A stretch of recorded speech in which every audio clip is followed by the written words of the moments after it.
नमस्कार, बुलेटिन में आपका स्वागत है। आपके साथ मैं दीपेश परगले। चलिए खबरों की शुरुआत करते हैं और सबसे पहले बात इस वक्त की सबसे बड़ी खबर की करते हैं। सीएम शिवराज ने उपचुनाव के नतीजों से पहले कमलनाथ पर बड़ा आरोप लगाया है। कमलनाथ बीजेपी विधायकों से संपर्क कर रहे हैं। कांग्रेस हमारे ऊपर जोड़ तोड़ करने का आरोप लगाती है, जबकि वो हमारे विधायकों से संपर्क की कोशिश में जुटे हैं। उन्होंने कहा कि कमलनाथ हार के डर से बौखला गए हैं। उन्होंने मध्य प्रदेश की राजनीति में गंदगी फैला दी है। उन्होंने कहा कि हम किसी के पास नहीं जा रहे हैं, वो ही हमारे पास आ रहे हैं। और जब कमलनाथ राजनीति में भ्रष्टाचार करें तो मैनेजमेंट, और अगर खुद ही बीजेपी में आए तो वो गद्दारी। तो ये तमाम आरोप मुख्यमंत्री लगाते नजर आए।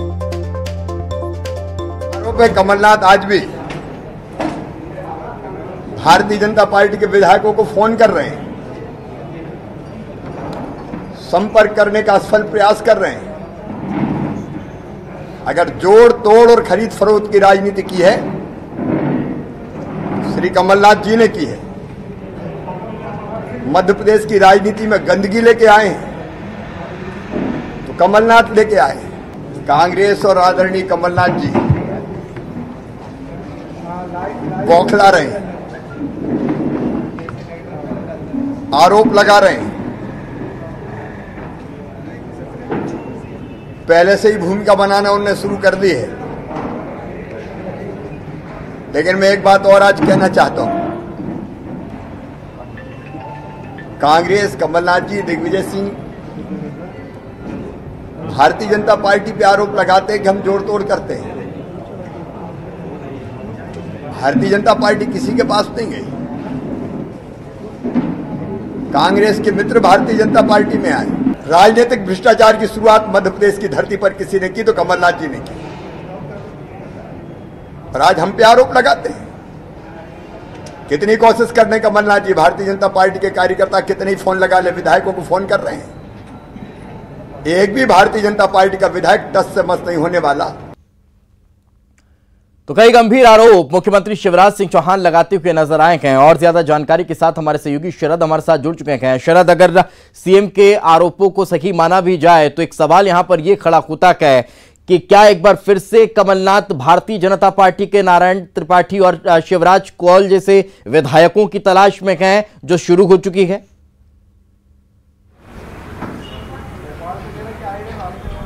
देखिए, कुछ भी हो सकता है, किसी भी बात की संभावना से इनकार नहीं किया जा सकता।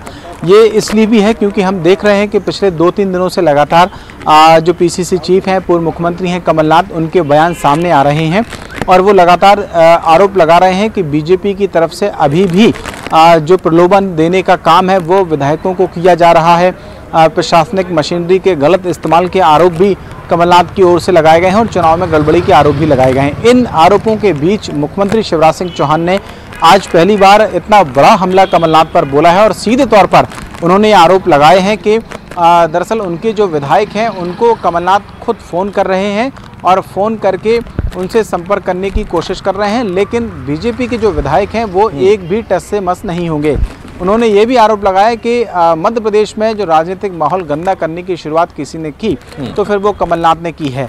इसी के साथ में वो सवाल खड़े हो जाते हैं जो आपने कहा कि नारायण त्रिपाठी और शरद कौल, ये दो ऐसे विधायक थे जो सबसे पहले जब कांग्रेस की सरकार थी तो विधानसभा में एक विधेयक पर जो वोटिंग है उसके दौरान में कांग्रेस के साथ खड़े हुए नजर आए थे। तब नरोत्तम मिश्रा ने कहा भी था उस वक्त में कि गेम दरअसल कमलनाथ ने और कांग्रेस ने शुरू किया है और ख़त्म उसको बीजेपी करेगी। और बाद में हमने देखा कि कैसे 2 के बदले 22 विधायक कांग्रेस के बीजेपी में शामिल हो गए और पूरी सरकार गिर गई। अब जब चलिए अब इसका जवाब ले लेते हैं। भूपेंद्र गुप्ता साहब हमारे साथ जुड़ चुके हैं। गुप्ता साहब, जो काम भारतीय जनता पार्टी ने ज्योतिरादित्य सिंधिया को आगे रखकर किया, क्या अब उसी काम को कमलनाथ पूर्व मुख्यमंत्री कमलनाथ आगे बढ़ाते हुए नजर आएंगे, जो आरोप लगा रखे गए मुख्यमंत्री शिवराज सिंह चौहान?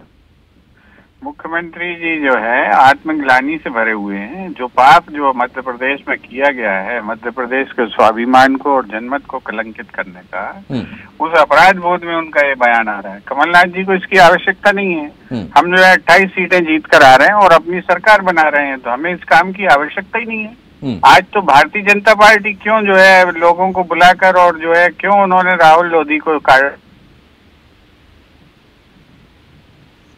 जी गुप्ता साहब, तो उनका समर्थन हमारे साथ है, इस बात का जवाब उन्हें देना चाहिए। और वो चूंकि आज भी वो इन्हीं हथकंडों को कलंकित करने वाले हथकंडों को अपना रहे हैं, इसलिए उन्हें भी उनकी आत्मा कभी कभी जो है आत्मग्लानि होती है। वो तो कहते हैं ना कि शुरुआत आप लोगों ने की थी, इसलिए अंत हमने कर दिया। पूरा देश जानता है कि किसने शुरुआत की, पूरे देश में कौन कर रहा है, किसने गोवा में शुरुआत की, किसने मिजोरम में की, किसने कर्नाटक में की, किसने महाराष्ट्र में कोशिश की, किसने राजस्थान में कोशिश की। क्या हिंदुस्तान को ये बताने की जरूरत अंधे हैं क्या लोग? सब जानते हैं किसने शुरुआत की, उसमें कुछ कहने की आवश्यकता नहीं है। नहीं तो जो आरोप लगा रखे हैं उसमें कोई सच्चाई है क्या? क्योंकि पहले भी जब ये सरकार गिरी नहीं थी, जब कमलनाथ स्वयं मुख्यमंत्री थे, तब भी वो कहते थे कि बीजेपी के कई विधायक हमारे संपर्क में हैं। 2 उन्होंने प्रेस कॉन्फ्रेंस के दौरान दिखा भी दिए थे। इसके अलावा भी कहा जाता था कि कई और संपर्क में हैं। तो क्या वो संपर्क अभी भी बने हुए हैं या फिर टूट चुके हैं? कोई भी क्या हमारे संपर्क, क्या बीजेपी की सरकार होने से क्या संपर्क नहीं रहेंगे क्या, या उनके संपर्क हमारे यहाँ नहीं रहेंगे क्या? ये एक सतत प्रक्रिया है। जो लोग जनप्रतिनिधि जन क्षेत्र में काम करते हैं वो एक दूसरे से संपर्क रखते हैं, एक दूसरे से बातचीत करते हैं। लेकिन जो लाइन क्रॉस करने का मामला है वो तो राजनीतिक फैसला होता है, उसकी चर्चा करनी चाहिए। संपर्क होने से क्या ये हो गया कि हम उन्हें तोड़ रहे हैं या हम उन्हें जो है 35 करोड़ दे रहे हैं? क्या इसका क्या अर्थ है? ये तो आज जो जनधारणा बनती है, जनधारणा किसी असत्य के आधार पर नहीं बनती, मिथ्या के आधार पर नहीं बनती। आज पूरे प्रदेश में जो जनधारणा बनी हुई है उसी के कारण तो ये सत्ता से फिर से बेदखल होंगे। जनता इसी को तो खारिज कर रही है और उसी काम को जो है फिर से उनने करने की चेष्टा की। इस आत्मग्लानि के कारण जो है वो चलिए, पर आरोप तो वो आप पर भी लगाते जा रहे हैं। साथ में रखिए गुप्ता जी, शरद लगातार हमारे साथ बने हुए हैं। शरद, एक सवाल यहाँ पर ये खड़ा होता है, अभी हालांकि नतीजे आने में और 2 दिन हैं, 10 तारीख को नतीजे आए, उससे पहले की स्थितियां इस तरह की हो रखी है, परिस्थितियां जो निर्मित हो रखी है, क्या वो इस और इशारा करती हैं कि अगर परिणाम थोड़े बहुत भी इधर हुए या उधर हुए तो फिर मध्य प्रदेश में खरीद फरोख्त की राजनीति और तूल पकड़ती नजर आएगी?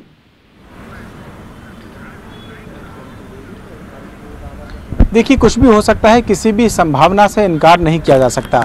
ये सब कुछ इस बात पर डिपेंड करेगा कि आखिरकार जो नतीजे हैं वो किसके पक्ष में आते हैं। लेकिन मौजूदा स्थिति में देखें और जो नंबर गेम है उसके लिहाज से अगर हम बात करें कि जो मैजिक फिगर है, वो मैजिक फिगर के पास पहुंचने के लिए कांग्रेस को पूरी 28 की 28 सीटों की ज़रूरत है, बीजेपी को सिर्फ 8 सीटों की ज़रूरत है।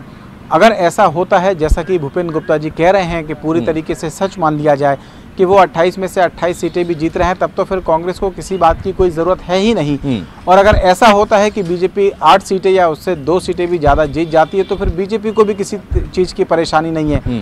ये दरअसल समस्या तब आएगी अगर गणित के हिसाब से देखें कि कांग्रेस की अगर कुछ सीटें कम रह जाती हैं या बीजेपी को जो 8 सीटें हैं उससे कम रह जाती हैं उसकी सीटें, तो फिर ये बहुत ज़्यादा मायने हो जाएंगे इन मुलाकातों के जो अभी चल रही हैं या जो बात कही जा रही है अभी शिवराज सिंह चौहान जो मुख्यमंत्री हैं उनकी ओर से कि कमलनाथ संपर्क कर रहे हैं। तो ये सब जो परतें हैं जो अभी अंदर है वो सब कुछ बाहर आ जाएगा अगर नतीजे ऐसे ना हुए तो वैसे ना हुए। जो गणित हमने आपको बताया है उस गणित के लिहाज से अगर होते हैं नतीजे तो फिर ये सारी बातें कि कौन किसको कहां फोन कर रहा है, कौन किसके संपर्क में है, और पता कर लेते हैं ना। बीजेपी से पंकज चतुर्वेदी जी जुड़ चुके हैं। पंकज जी, किस किस को फोन आ चुका है क्या अभी?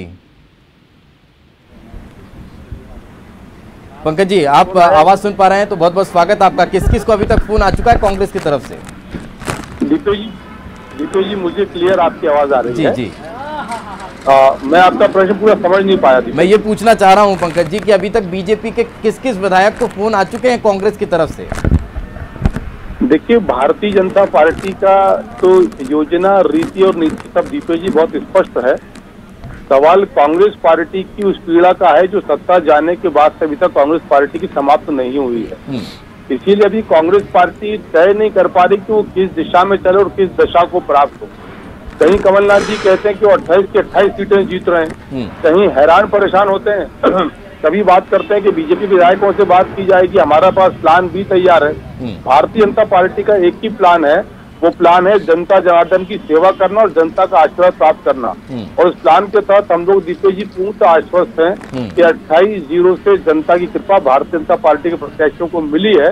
बस परिणाम की औपचारिक घोषणा 10 तारीख को होना बाकी है और हम तो तैयारी कर रहे हैं। नहीं, जिस बात का जिक्र सीएम साहब ने किया है कि लगातार फोन कांग्रेस की तरफ से आ रहे हैं, मैं यही समझना चाह रहा हूँ कि इतनी कितनी संख्या है जिनको फोन आ चुके हैं?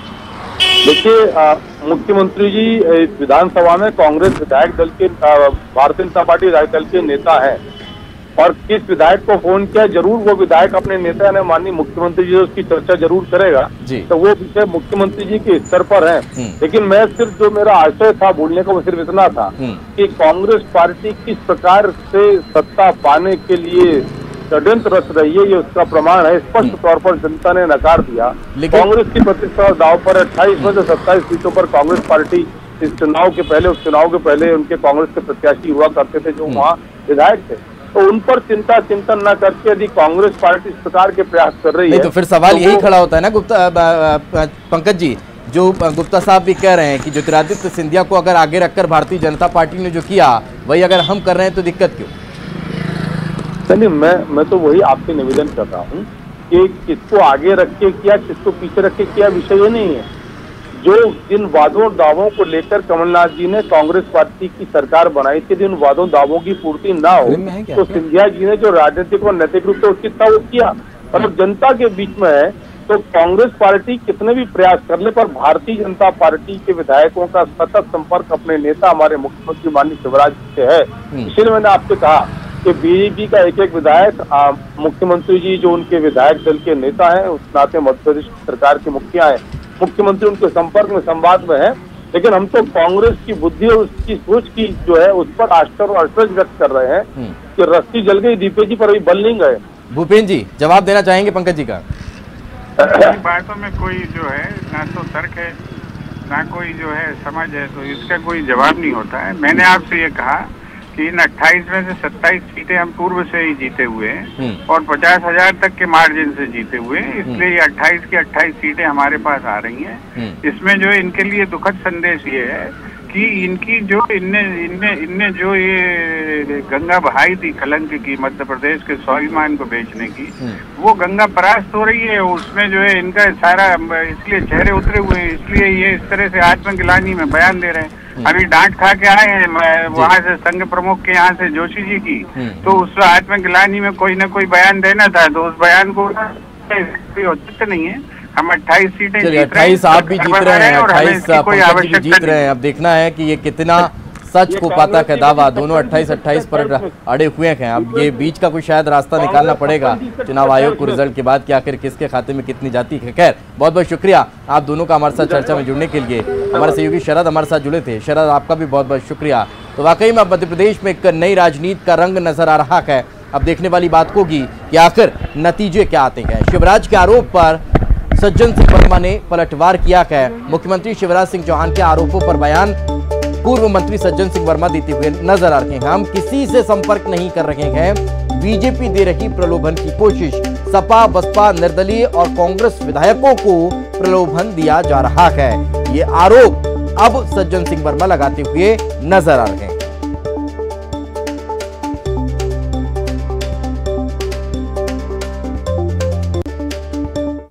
और चलिए वक्त एक छोटे से ब्रेक का है। ब्रेक के बाद जल्द हाजिर होंगे।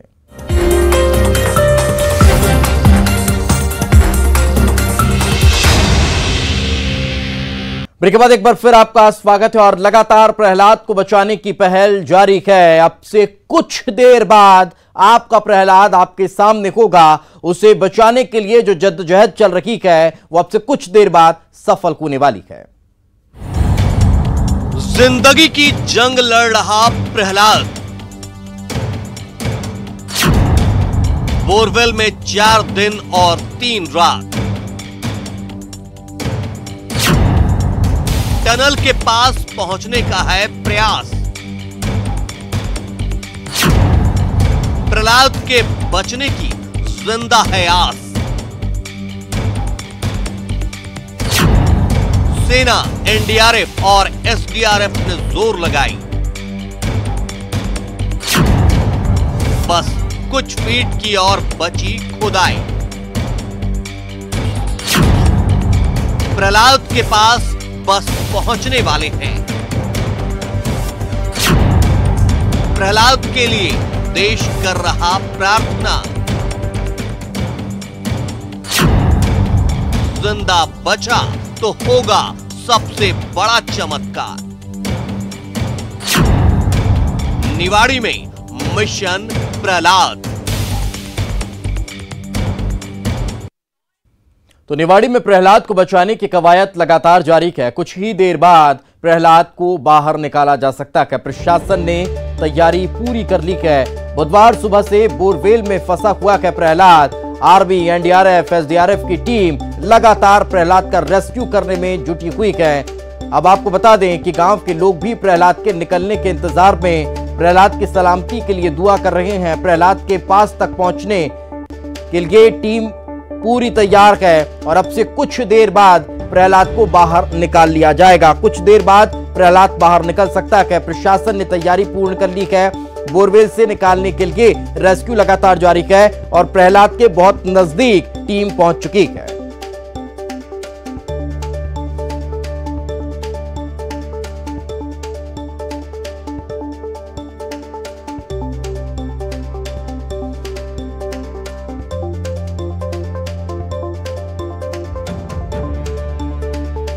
तो और ज्यादा जानकारी के साथ हमारे सहयोगी राजीव हमारे साथ जुड़ चुके हैं। राजीव, क्या ताजा अपडेट फिलहाल? दीपेश, जो प्रहलाद को निकालने के लिए बिल्कुल पूरी तैयारी कर ली गई है। जो स्वास्थ्य विभाग की टीम भी जहां पे टर्मिनल खोदी गई वहां मौके पर पहुंच गई है। ऑक्सीजन सिलेंडर भी वहां पर भेजा गया है। पूरी स्वास्थ्य जो सुविधाएं हैं वो वहां पे वे भेजी गई हैं। डॉक्टर की टीम वहां पे मौजूद है। भारी पुलिस बल यहाँ पे तैनात किया गया है। आसपास के लोग भी प्रहलाद की एक झलक पाने के लिए इकट्ठे हो गए हैं। प्रशासन ने पूरी व्यवस्था कर ली है। जैसे ही प्रहलाद को बाहर निकाला जाएगा तो तुरंत उसको एम्बुलेंस के माध्यम से निवाड़ी अस्पताल में भेजा जाएगा, जिसको लेकर एम्बुलेंस भी जो गेट है वहां पे लगा दी गई है। पूरी तरह से बैरिकेडिंग कर दी गई है। कुछ ही पल में प्रहलाद निकलने वाला है। रेस्क्यू जारी है। जो टीम है वो टनल के अंदर जा चुकी है और उसको निकालने के लिए कवायद चल रही है। धीरे धीरे अब मिट्टी को खोदा जा रहा है। तो और प्रहलाद को जैसे ही प्रहलाद की पकड़ हाथ में आएगी तो सबसे पहले उसको जो अंदर गुफा, जो अंदर टनल के अंदर लोग मौजूद हैं, वो तुरंत उसको ऑक्सीजन लगाकर बाहर निकालेंगे और तुरंत एम्बुलेंस से डालकर स्वास्थ्य केंद्र तक ले जाएंगे। दीपेश, बिल्कुल बिल्कुल। राजीव, अभी व्यवस्थाएं वहां किस तरह की जुटाई गई हैं? क्या मीडिया को थोड़ा दूर किया गया है? चूंकि एम्बुलेंस वहां लगाई गई होगी, स्वास्थ्य अमला वहां पर मुस्तैद नजर आ रहा होगा। सबसे पहले हॉस्पिटल ले जाया जाएगा। किस तरह की अभी तैयारियां वहां दिखाई देती हैं? बिल्कुल दीपेश, जो एम्बुलेंस है जहां पे से इसको गड्ढे को खोदा गया है, तो बिल्कुल गड्ढे के पास ही एम्बुलेंस को लगाया गया है। और मीडिया को हालांकि बैरिकेडिंग करके दूर रखा गया है, क्योंकि भीड़ भाड़ वहां पे ना पहुंचे और प्रहलाद जैसे निकले तो किसी भी प्रकार की बाधा ना हो। इसको लेकर पुलिस और प्रशासन ने भारी तैयारियां कर ली हैं। भारी पुलिस बल यहाँ पे तैनात किया गया है। बैरिकेडिंग की गई है और मीडिया को थोड़ा दूर रखा गया है। हालांकि उनको विजुअल्स लेने की इजाजत जरूर दी गई है, लेकिन वहां पे जो भारी भीड़ है उसको लेकर थोड़ा दूर मीडिया को बिल्कुल। राजीव, लगातार नजर बनाए रखें और जैसे ही प्रहलाद के निकलने की कोई जानकारी हो तुरंत हमारे साथ साझा करें। लगातार बने रखें, हम आपके साथ लगातार संपर्क में रहेंगे। फिलहाल बहुत बहुत शुक्रिया राजीव इस तमाम जानकारी के लिए। तो जैसा कि हमारे सहयोगी बता रखे हैं कि अब से कुछ देर बाद प्रहलाद निकलने वाला है। प्रहलाद को निकालने के लिए टीम अब टनल के अंदर जा चुकी है और अब धीरे धीरे जहां पर प्रहलाद फंसा हुआ है वहां की मिट्टी को निकाला जा रहा है और फिर प्रहलाद को वहां पर निकालकर वापस बाहर आया जाएगा और फिर उसे एम्बुलेंस के माध्यम से अस्पताल ले जाया जाएगा। आगे बढ़ते हैं। जबलपुर पुलिस ने कांग्रेस नेता के घर हाई प्रोफाइल जुआ फड़ पर छापामार कार्रवाई कर 60 से ज्यादा लोगों को गिरफ्तार कर लिया है। अवैध हथियारों का जखीरा भी यहां से बरामद किया गया है। आरोपी नेता का नाम गज्जू सोनकर बताया जा रहा है।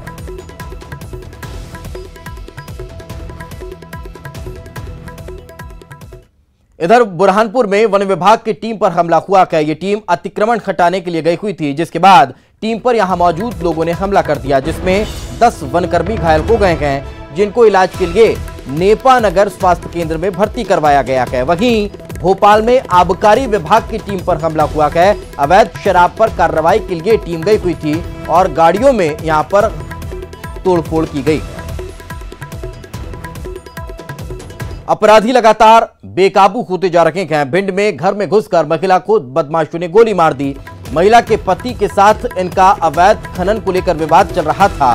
वहीं गुना में एक युवक को लेन देन के विवाद में बदमाशों ने जिंदा जला दिया, जिसकी अस्पताल में इलाज के दौरान मौत हो गई।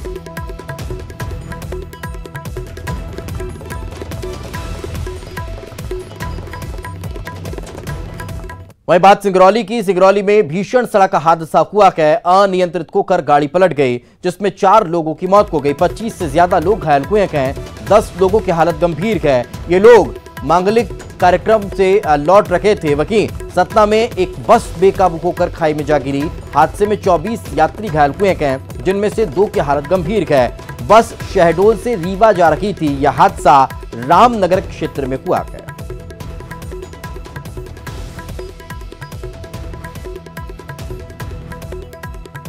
बालाघाट की हसीन वादियों में इन दिनों विद्या बालन फिल्म की शूटिंग कर रही है और यहां की आबो हवा और खूबसूरती ने इनका मन मोह लिया है। इसलिए इस नजारे को वे अपने कैमरे में कैद करती हुई नजर आई।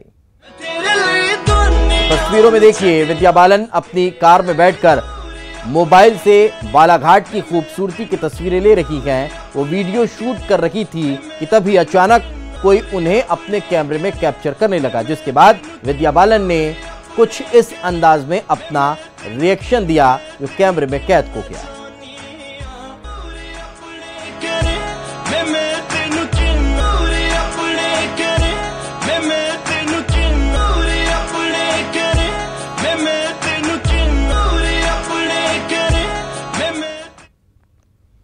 और इसी के साथ इस बुलेटिन में फिलहाल इतना ही। खबरें लगातार जारी हैं।